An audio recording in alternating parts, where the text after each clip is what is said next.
morning to one and all. Today we are going to see the Photoshop introduction. So Photoshop introduction. So Photoshop is a image editing software. By using Photoshop we can edit our photos. Okay. So what is the definition of Photoshop? Photoshop is a image editing software. By using Photoshop we can edit our images. And coming to the uses of Photoshop, the first uses of Photoshop is logo design. That means you can do any logo designing in Photoshop. That means you can create logos for companies, etc., or you can design logo for your website. Okay, that is the first use of Photoshop. And coming to next one, visiting cards. That means in Photoshop you can create visiting cards, any type of visiting card, black and white visiting cards, multicolor visiting cards, and we can also even create pamphlets in Photoshop.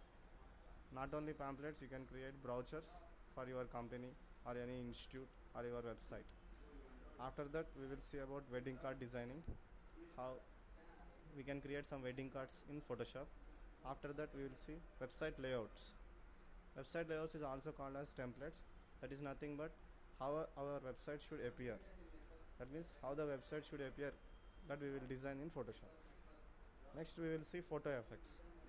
Coming to photo effects, in photo effects we will see how we will cut photos and how to cut that photo and place it in a scenery.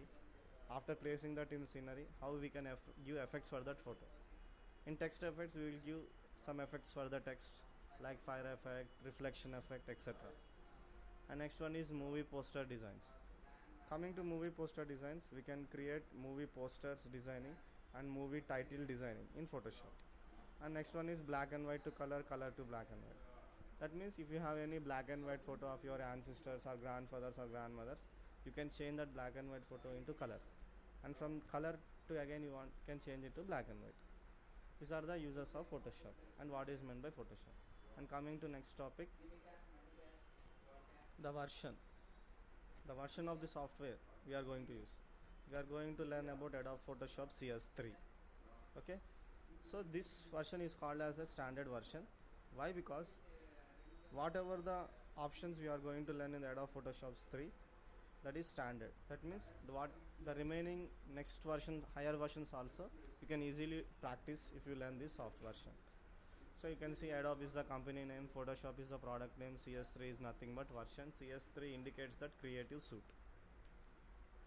Next is, what do you mean by image? So why we want to see image? Because in Photoshop we will work on images only mostly. So you should know the definition of the image. First tell me what is meant by image generally. Image is nothing but a picture. Picture is nothing but a photo. So everything is fine. So what does that image contains? That is important. So what does image contains means?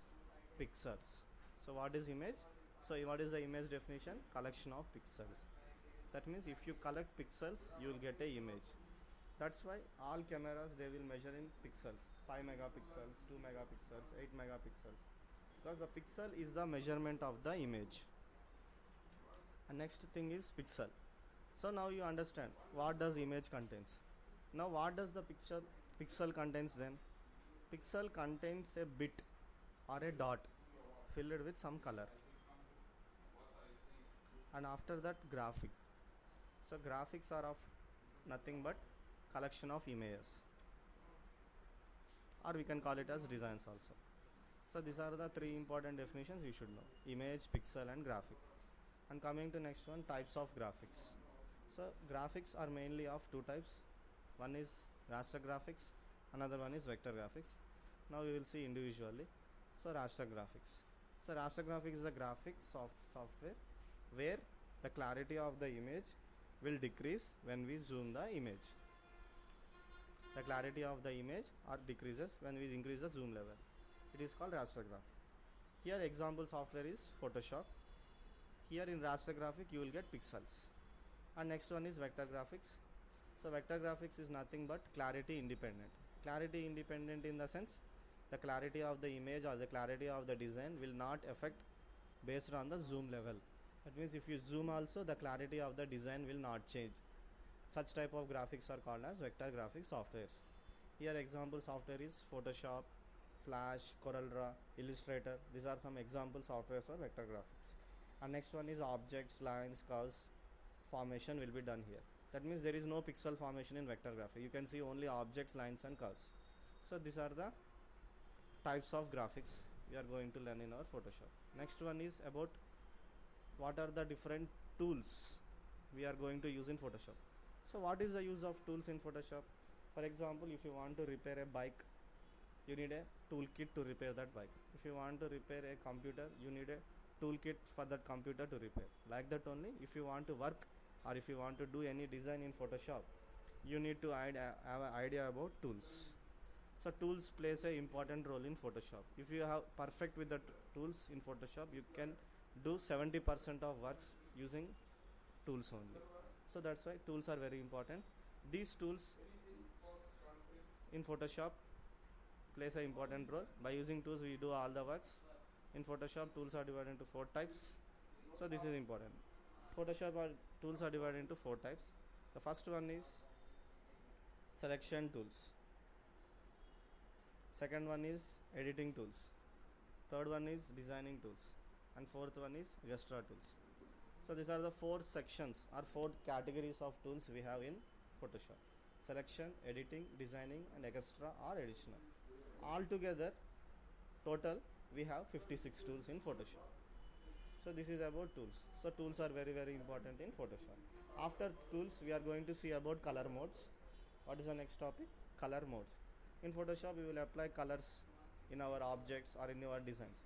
So we should idea about the color modes which we are going to use in our Photoshop. The first color mode is bitmap. Bitmap is a color mode name. By using that bitmap mode it can support only black and white colors.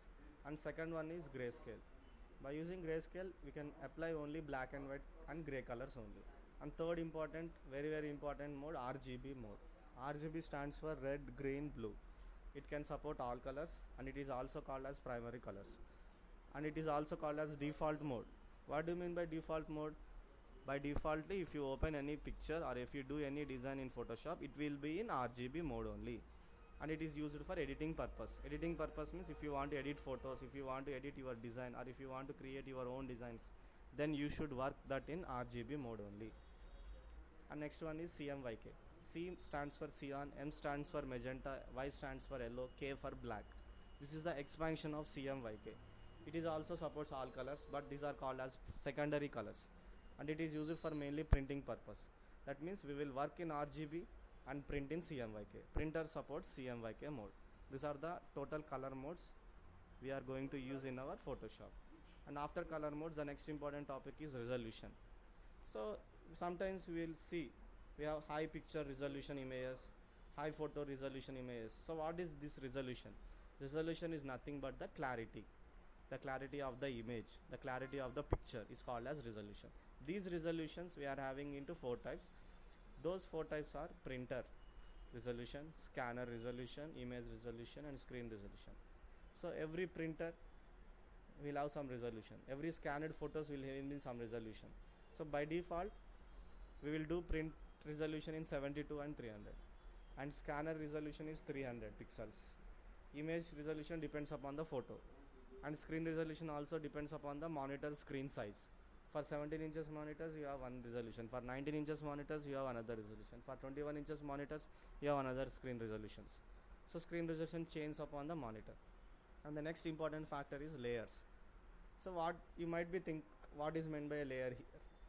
Generally if you want to do in real time any design, we need a paper or we need a sheet in order to draw your objects. Like that only if you want to do any design in Photoshop, we need layers. So layers plays an important role in Photoshop. That means if you want to draw one rectangle box or circular object, or if you want to draw any your own shape, you will draw those objects in layers. So layers are nothing but what? Transparent sheets by which we are going to draw our images.